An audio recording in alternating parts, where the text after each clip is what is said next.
আমার কেমন হয়েছে অনেকগুলো, আমি গায়ে জোর পাই না, কিন্তু তাও আমার সহকর্মীদের উৎসাহ দেওয়ার জন্য আমি আসছি আজকে। আমরা হয়তো বিচার ব্যবস্থার কাছে, ভারতের রাষ্ট্রপতির কাছে, ভারতের উপরাষ্ট্রপতির কাছে, আমাদের মাননীয় রাজ্যপালের কাছে আমার অনুরোধ যে আপনারা এই ব্যাপারটাতে অংশগ্রহণ করুন, আপনারা নিজেরা দেখুন ব্যাপারগুলোকে। আমরা আপনাদের দায়িত্ব আমাদের সুবিচার পাইয়ে দেওয়া। আমরা নিরীহ শিক্ষক শিক্ষিকা, আমরা হয়তো এখানে যারা আছি জীবনে কোনোদিন কোনো আন্দোলনে যাইনি। আমি প্রথম আমার জীবনে এই আজকে মিছিল করলাম, আমি কোনোদিন কোনো মিছিলে আসিনি, আসতে বাধ্য হলাম। কি করবো, উপায় তো নেই। উপায় আছে? কারো বলুন, কারো উপায় আছে? কোনো উপায় আছে? নেই। আমরা কি করবো? আমরা নিরীহ শিক্ষক শিক্ষিকা, ছোট থেকে সারা জীবন পরিশ্রম করেছি। বাবা কৃষক ছিলেন, পরিশ্রম করতে হয়েছে, কষ্ট করে, খুব কষ্ট করে, অল্প অল্প করে টাকা মাসে পাঠাতো। শিলিগুড়িতে ঘর ভাড়া নিয়ে থাকতে হয়েছে। বিএসসি করেছি, এমএসসি করেছি, তারপরে চাকরি করছি, একটা রোগে আক্রান্ত হলাম। তারপরে এইভাবে সব যদি জীবন জীবিকা কেড়ে নেয়, আমরা চলবো কি করে?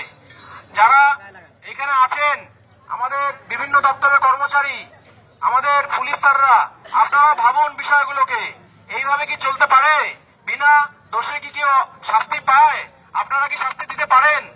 বিচার ব্যবস্থার কাছে অনুরোধ, আপনারা, আমরা তো আর শিক্ষক, আমরা গায়ের জোরে কাজ করতে পারি না, আমরা বোম বন্দুক বুঝি না, আমরা জানি না ন্যায় হচ্ছে না অন্যায় হচ্ছে, আমরা এটা করছি, লোকের অসুবিধা করছি, কি করব? উপায় নেই আমাদের। আপনারা আমাদের পাশে থাকুন, আপনাদের কাছে করজোরে অনুরোধ, আপনারা আমাদের পাশে থাকুন। আমাদের রাষ্ট্রপতির কাছে অনুরোধ, উপরাষ্ট্রপতির কাছে অনুরোধ, রাজ্যপালের কাছে অনুরোধ, আমাদের যে যেখান থেকে বিলং করি, আমাদের সেই মেম্বার অফ পার্লামেন্ট স্যারের কাছে অনুরোধ, আমাদের এমএলএ স্যারের কাছে অনুরোধ, আপনারা আমাদের পাশে থাকুন। আমরা সব রকমের পরীক্ষা দিতে, অগ্নি পরীক্ষা দিতে রাজি আছি। আমাদের সব তথ্য সিবিআইয়ের কাছে আছে।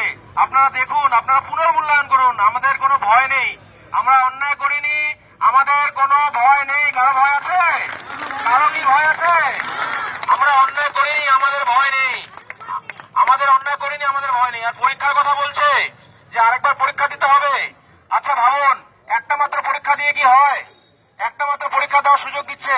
আজকে থেকে পরীক্ষা দিতেও আমাদের কোনো ভয় নেই, কিন্তু আমাদের 10 বছর আগে ফিরিয়ে দিন, 10 বছর আগে ফিরিয়ে দিন, সময়কে ফিরিয়ে দিন, পিছনে নিয়ে চলুন, আবার পরীক্ষা দিব, সময় ফিরে পাবো।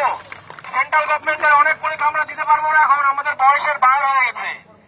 আমি শরীরের কথা বাদ দিলাম, বয়সের বার হয়ে গেছে। একটা মাত্র পরীক্ষা দিতে পারবো, অন্য কোনো পরীক্ষাগুলো আমরা দিতে পারবো না। এভাবে কি হয়? আপনারা যারা পরীক্ষা দিয়ে চাকরি করছেন, আপনাদের যাদের বয়স হয়ে গেছে, আপনারা কি পারবেন আবার সেই জায়গায় আসতে? একজন আইএএস স্যারকে দেখলাম, উনি বলেছেন যে একবারে আইএএস হয়েছিলাম, এখন আন্দামানের কনস্টেবলের পরীক্ষা দিতে বললেও পারবো না, বলেছেন উনি। একজন আইএএস বলেছেন, আমাদের কথা বাদ দিন, আমরা তুচ্ছ শিক্ষক, একজন আইএএস স্যার বলেছেন। আমরা কি করে পারবো?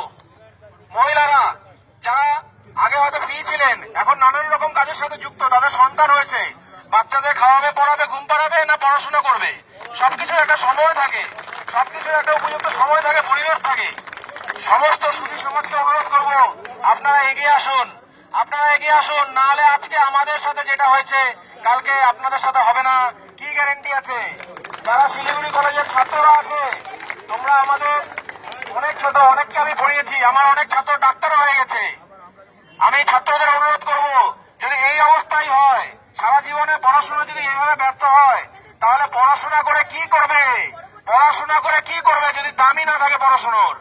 যারা বিভিন্ন দপ্তরে আছেন, আপনারাও চান, আপনাদের হয়তো আমাদের মধ্যে এখানে অনেকে আছেন যারা আপনাদের সন্তানদের পড়িয়েছেন, কিন্তু সেই পড়ার কি মূল্য থাকবে যদি এত কিছু করার পরে এই অবস্থা হয়?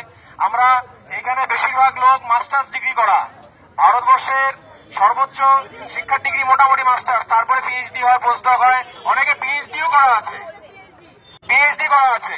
তাহলে তার মূল্য কি থাকলো? আমরা তো সময়টা দিয়েছি, সবচেয়ে মূল্যবান যেটা জিনিস সেটা হলো সময়। আমরা কি সময়টা ফিরিয়ে পাবো? যদি সময় ফিরিয়ে দিতে পারেন, সব বিচার মানতে রাজি আছি। আমাদের আবার 10 বছর পিছনে নিয়ে যান, যা বলবেন, পরীক্ষা দিতে বলবেন, যেখানে যেতে বলবেন যাবো।